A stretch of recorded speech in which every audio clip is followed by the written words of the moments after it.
Մենք ունենք հիմա հրաշալի հնարավորություն լրացնել այն բացը, որտեղ ասվում է մեր կյանքում մի տեսակ պակասում է հեքիաթը։ Այո, պետք է միանգամից օգտվել այն հնարավորությունից, այն վարքյանից, որ մեզ տրված է լինելու հեքիաթի մեջ, իսկական պահը հենց հիմա վայելում է իմ գործընկերուհին, որովհետև նա արդեն սկսել է ծանոթանալ գրքի հետ, հեքիաթի հետ, հերոսների հետ, չխանգարեմ քեզ, լավ, ես հիմա կներկայացեմ ինչի մասին ենք խոսելու, դու դեռ ծանոթացիր հեքիաթի հետ։ Մեր տաղավարում է սիրելիներս պրոդյուսեր գրքի հեղինակ Կարո Կիրակոսյանը, հրաշագործ մանչուկը ժամանակակից հայկական մանկական հեքիաթ է, որը նախատեսված է 5-ից 10 տարեկան երեխաների համար, բայց ձեր թույլտվությամբ թույլ տվեք ասել 10-ից 100 տարեկան մարդկանց համար։ Բարի լույս, պարոն Կիրակոսյան։ Բարև ձեզ, բարի լույս։ Բարի լույս։ Այո, գիրքն արդեն իմ ձեռքերում է։ Եվ ահա հենց այս գեղեցիկ հետաքրքիր հեքիաթի մասին էլ մենք հենց հիմա խոսելու ենք պարոն Կիրակոսյանի հետ։ Շապիկի ներքևում գրված է 7 հեքիաթ։ Ինչ է սա նշանակում։ Ի սկզբանե ինքը պետք է շարք լինի 7 հեքիաթ անվանմամբ, պատրաստ են բոլոր հեքիաթները 7-ն էլ, բայց սա առաջի հեքիաթն է, որ արդեն տպագրված է։ Հույս ունենամ մինչև մյուս տարի բոլոր հեքիաթներն էլ կտպագրենք։ Մենք այս շարքում սպասում ենք, այսինքն եւս 6 հեքիաթ։ Եվս 6 հեքիաթ, այո, ժամանակակից, հայկական, բոլորն էլ 5-ից 10 տարեկան երեխաների համար, որտեղ հիմնականում քարոզվում է բարություն, ընկերասիրություն, սեր կենդանիների նկատմամբ, ներողամտություն, փորձել եմ գրել հեքիաթը այնպես, որ պատմությունը երեխաներին հետաքրքիր լինի, իսկ երբ ծնողները կարդան այն, հասկանան, որ արժեքները, որ տեղադրված է հեքիաթի մեջ, ճիշտ այն է, ինչ պետք է փոխանցել երեխաներին առանց քարոզելու։ Պարոն Կիրակոսյան, այս դեպքում նույնպես չեք շեղվել ձեր գեղեցիկ սկզբունքներից ամենայն դեպս, որովհետև ոչ միայն պարզապես ներկայացնում եք հեքիաթ կամ որևէ արվեստի գործ, որը գեղեցիկ է, որը պետք է որ մարդիկ ծանոթանան եւ լինեն տեղեկացված, այլ նաեւ ստեղծագործության միջոցով դուք փորձում եք հերոսներին համախմբել կարևոր գաղափարների շուրջ, լինել միասնական մտքով, հոգով, ֆիզիկապես եւ այլն։ Ու այստեղ հարց է առաջանում, ինչպես են ծնվում ձեր հեքիաթները եւ ինչից ելնելով, ինչ է հեքիաթ առասարակ ձեզ համար։ Ի սկզբանե ասեմ, որ ես ինձ պրոֆեսիոնալ գրող չեմ համարում։ Միտքը եկել է նրանից, որ ես ունեմ թոռներ, որոնք ծնվել են Ամերիկայի Միացյալ Նահանգներում, հասկանում են հայերեն, բայց շատ վատ են խոսում հայերեն։ Ժամանակ առ ժամանակ փորձել ենք իրենց հեքիաթներ կարդալ։ Եվ կարդալուց հետո հասկացա, որ կարիք ունեմ գրելու ինքս հեքիաթ, որը լինի ժամանակակից եւ երեխաները, որոնց համար որ կարդում եմ թոռներիս համար, իրանց ավելի հասկանալի լինի։ Այս հեքիաթի մեջ հրաշագործ մանչուկը, ուրեմն հերոսը պրոտոտիպը թոռս է, կարմրաթիթեռը մյուս թոռնույս, իսկ մայլո շունը, որ կա հերոսը, իրենց ընկերը, այդ շունը հենց մեր տանն է։ Փորձել եմ հեքիաթը հավաքել թոռների շուրջը ու իրանց որ սկսեցի կարդալ, երբ որ իրենց սկսեցին տեսնել հեքիաթի մեջ, իրենց ավելի շատ հետաքրքրեց այդ։ Ու մտածեցի ինչի՞ չէ, գրել հեքիաթ, որը ընդեղի երեխեք ավելի շատ արագ կմբռնեն ու կհասկանան։ Ընդհանուր նպատակը էս է եղել։ Կարդալուց հետո հասկացանք, որ կարծես թե ստացվել է։ Հետո տվեցինք մեծերի, ծնողների, նրանք էլ հավանեցին ու որոշեցինք, որ տպագրել գիրքը։ Բացի, մի քիչ էլ հեռու գնամ, տպագրելուց բացի մենք Ամերիկայի Միացյալ Նահանգներում ունենք տեխնիկային թատրոն, ուրեմն ներկայացումը բեմադրվեց, հենց տենց էլ կոչվում է, հրաշագործ մանչուկը, տեխնիկային ներկայացումը, բեմադրել է Գոհարը Կարապետյան, իսկ պրոդյուսերը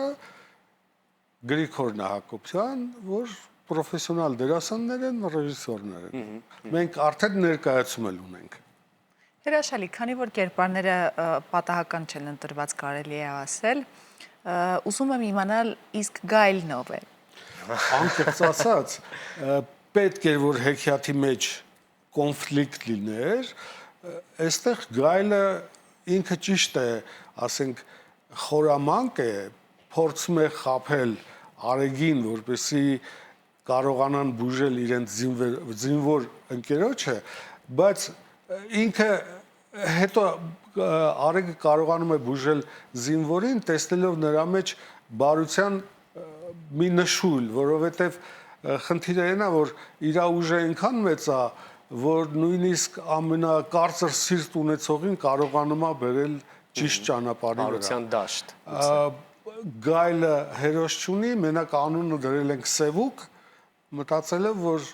ինքը գույնը արդեն ամեն ինչ ասում է։ Հակահերոսի մասին է խոսում։ Ասում են, թե հիմնականում հեքիաթները գրվում են մանուկների համար եւ համարվում են մանկական գրականություն, բայց իրականում դրանք մեծահասակների կարդալու համար են։ Ձեր հեքիաթը ինչ հիմնական ուղերձ ունի մեծահասակների համար։ Առաջի փորձերը, որ անում էի, մի քանի հատ գրեցի, ինքս կարդում էի, հասկանում էի, որ երեխաների հետ ընդհանրապես կապ չունի։ Ինքը ստացվել է հեքիաթ մեծերի համար։ Հետո սկսեցի մեր հայկական ժողովրդական հեքիաթները կարդալ, որ հասկանամ պրինցիպը ինչ է եղել, ֆորմատը ոնց է, իրանք ոնց են, մեր մեծերը ոնց են կարողացել ստեղծագործել։ Հետո ասում եմ, եկա այն որոշման, որ պետք է լինի մի բան, գոնե մեզ մոտ ապրող երեխաներին հասկանալի ու մատչելի լինի։ Ավելի խորը չեմ խորացել։ Հիմա փորձում եմ անել էքսպերիմենտի նման մի բան, որ հետո կհասկանանք ինքը արժեք ունի, չունի։ Երբեմն դա է ամենաճիշտ ճանապարհը, որ խորքային որպես այդպեսին չենք ուսումնասիրում եւ չենք մտածում, բայց իրականում հենց պահի ազդեցությամբ, պահի տրամադրությամբ գրված մտքերը դառնում են թերևս ամենախորքայիններից մեկը։ Հետաքրքիր է նաեւ այստեղ նկարազարդումը, որովհետեւ միանգամից տալիս է առողջվածային ու շատ հետաքրքիր տպավորություն նկարազարդումները եւ երբ թերթում ենք գիրքը, պարոն Կիրակոսյան, մենք այստեղ տեսնում ենք էջեր, որոնք բավական մուգ են գունավորված, լարված իրավիճակներ ենք տեսնում, էջեր կան, որոնք շատ ավելի վառ են ու շատ ավելի հանգիստ միջավայր են ներկայացնում։ Արդյոք էջի բովանդակության մեջ իրավիճակների հետ կապված նաև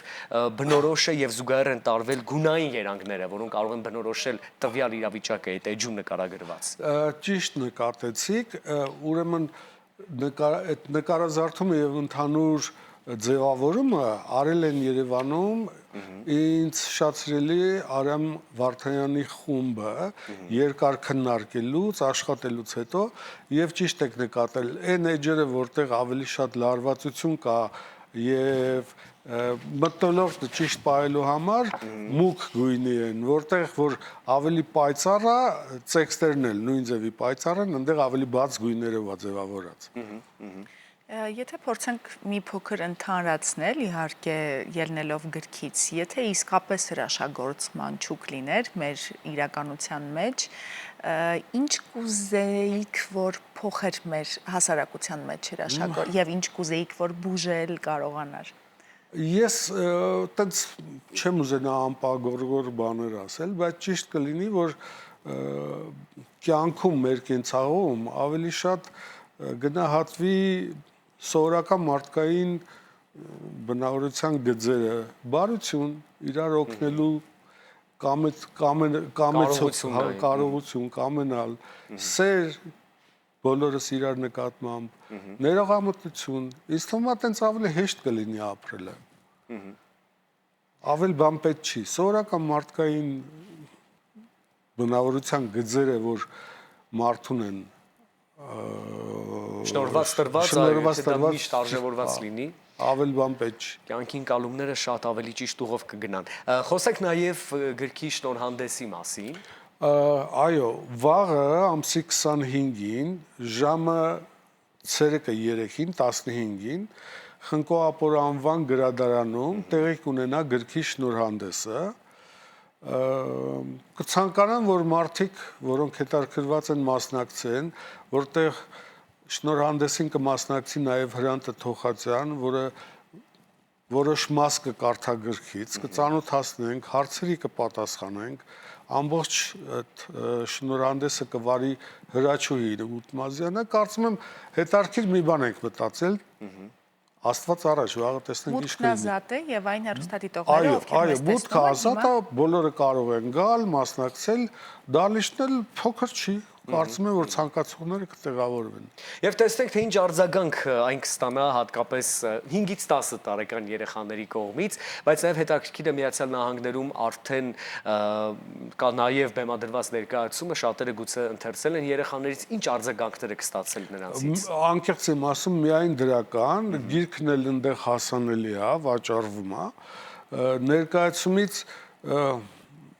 վիդեո մատերիալներ ունենք անկեղծ ասած, ծնողների կարծիքներ, երեխեքի կարծիքներ, հիմա հնարավորություն չունենք ստեղ ցույց տալու, բայց ազնիվ խոսք ինքը շատ լավ արձագանք ունի։ Բեմադրությունը դուք հավանել եք, այո։ Ես հավանել եմ բեմադրությունը։ Հա, ես հավանել եմ։ Որովհետև միշտ հետաքրքիր է, երբ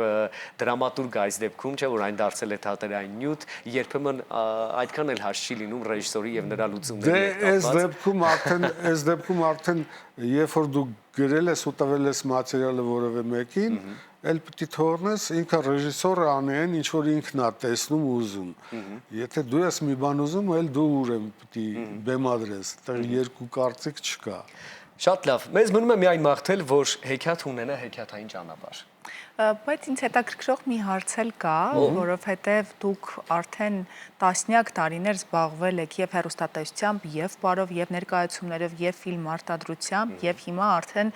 կարելի է ասել մանկագիր եք, ինչ նուրբ թել կա այս բոլոր ոլորտները իրար կապող։ Կյանքը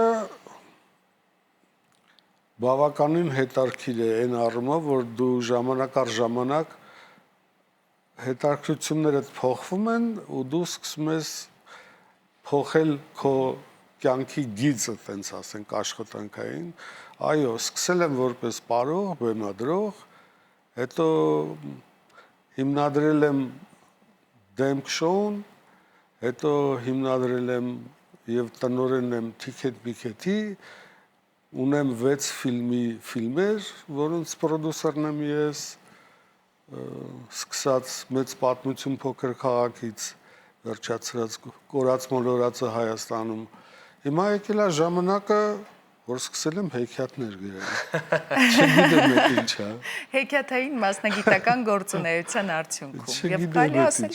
50 տարվա մասնագիտական փորձ ունեք, որը կես դար է արդեն, եւ այդ ամենի արդյունքում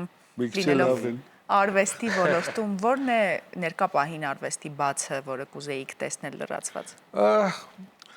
Անկեղծ եմ ասում, կուզենայի միայն լինեին գրքեր, ֆիլմեր, ներկայացումներ, որոնք մեր հայկական ինքնությունը ավելի ընդգծված լինի բարություն, սեր, միասնություն, ուրիշ բանի կարիք չունի մարդը։ Մեծ հաշվով։ Ես տենց եմ կարծում, չգիտեմ։ Եվ եթե ձեր ստեղծագործական ուղին փորձենք մեկ նախադասությամբ ձևակերպել, ապա պետք է ասել, որ փաստորեն ձեր կյանքում ոչ մի ձեռքբերում հենց այնպես չի լինում, ու կյանքի այն փուլում, երբ արժանացել եք ամենասպասված ու քաղցր կոչմանը, դարձել եք պապիկ, դա էլ հենց այնպես չի եղել, որովհետև ձեր թորնիկների փաստորեն ներկայությունը, նրանց գոյությունը ձեզ լավ իմաստով ստիպեց եւ տարավ մցրեց դեպի հեքիաթային աշխարհը, որպեսզի այստեղ էլ ստեղծագործեք ու մանչուկներին փոխանցեք ձեր հեքիաթները։ Համաձայն եմ, ես ինչ որ ժամանակ հպարտանում եմ, հիմա էլ եմ հպարտանում իմ տղաներով,